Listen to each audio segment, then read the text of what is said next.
El gobierno del entonces presidente de Colombia, Belisario Betancur, firmó acuerdos bilaterales de no agresión con los grupos subversivos M-19 y las FARC. Aparece en la lente latinoamericana Carlos Pizarro León Gómez, uno de los líderes emblemáticos del M-19, una guerrilla urbana conformada por intelectuales y estudiantes universitarios que jugó un papel relevante en la política colombiana. Las FARC buscó un escenario político. Varios de sus líderes conformaron la Unión Patriótica. Bajo el rechazo de la derecha colombiana, paramilitares y capos de la droga como Pablo Escobar. Era una opción democrática diferente, una propuesta política diferente a los partidos tradicionales. Era el Partido de la Paz.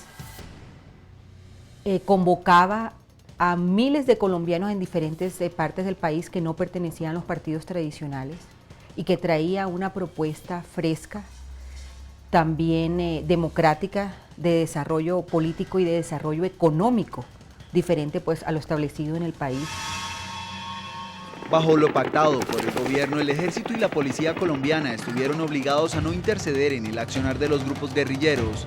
Campesinos, ganaderos honrados, gente del común, así como narcotraficantes y paramilitares en cabeza de los Castaño, interpretaron la situación como un abandono del Estado.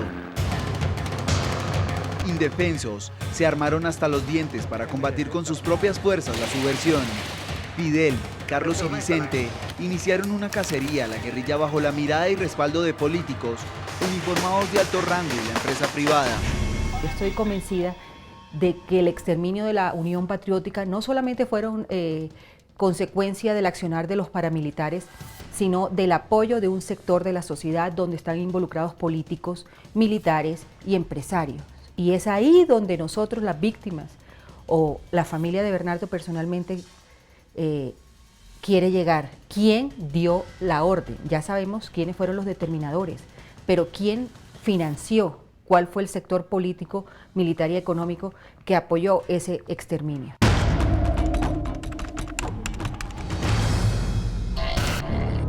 En el marco de una nueva elección presidencial, la Unión Patriótica emergió con protagonismo.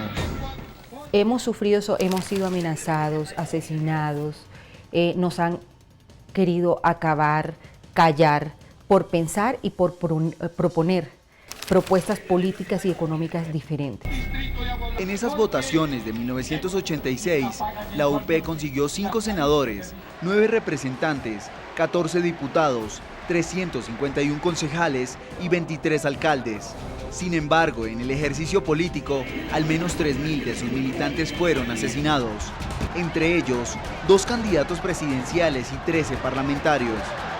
Tomaron la determinación de exterminar un partido político, de asesinar miles de jóvenes, porque Bernardo tenía 34 años y era el candidato a la presidencia, era senador, era muy joven, muy chiquito, 34 años, es una persona muy joven. Y así la mayoría de los miembros de la Unión Patriótica que cayeron. Uno de los enemigos de la UP fue Gonzalo Rodríguez Gacha, alias el Mexicano.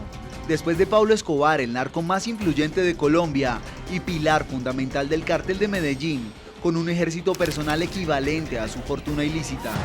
Colombia es testigo de atentados y ataques contra la población civil que apoyó a los políticos con ideales de izquierda.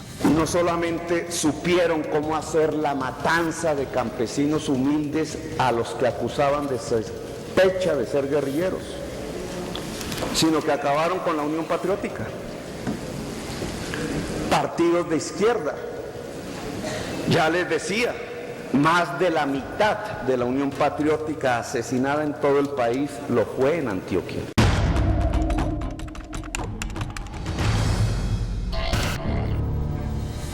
El único delito que cometió el municipio de Segovia en el departamento de Antioquia fue ejercer su derecho al voto, una comunidad que no fue perdonada por elegir como alcalde a un militante de la Unión Patriótica. La muerte caminó con su voz en las calles de esta pequeña ciudad. 46 personas pagaron la afrenta con sus vidas. La Corte Interamericana de Derechos Humanos falló una condena contra el Estado colombiano por lo que calificó como un acto de omisión el asesinato de estos inocentes. Se hizo evidente la relación entre uniformados del Estado y paramilitares. Partícipe de las FARC, porque si era el movimiento político, un grupo armado que estaba en armas estaba peleando contra el Estado. Y ellos, el movimiento político de ese grupo, pues por lógica, hacían parte de ese movimiento guerrillero y por eso pues se declaran objetivo militar. La guerra contra la izquierda en Colombia fue declarada bajo el auspicio de las autoridades que brindaron resguardo a la familia Castaño. Se cometieron muchos errores en esa época, de las autoridades, de los gobiernos, por permitir que esos aparatos militares se desarrollaran. Lágrimas por una democracia cercenada. El informe de inteligencia muestra que el dinero de los narcotraficantes se entregó a una serie de mercenarios, esa es la lista completa. La encabeza Yair Klein, hay ingleses, españoles, israelíes. La cercanía entre los grandes capos de la droga y los caínes permitió capacitar bajo la dirección de mercenarios traídos de Israel a sus ejércitos privados. El exmilitar Yair Klein fue el encargado de dirigir los entrenamientos, financiados por el narcotráfico y el apoyo logístico del ejército. Los paramilitares se expanden por Colombia bajo el nombre de autodefensas.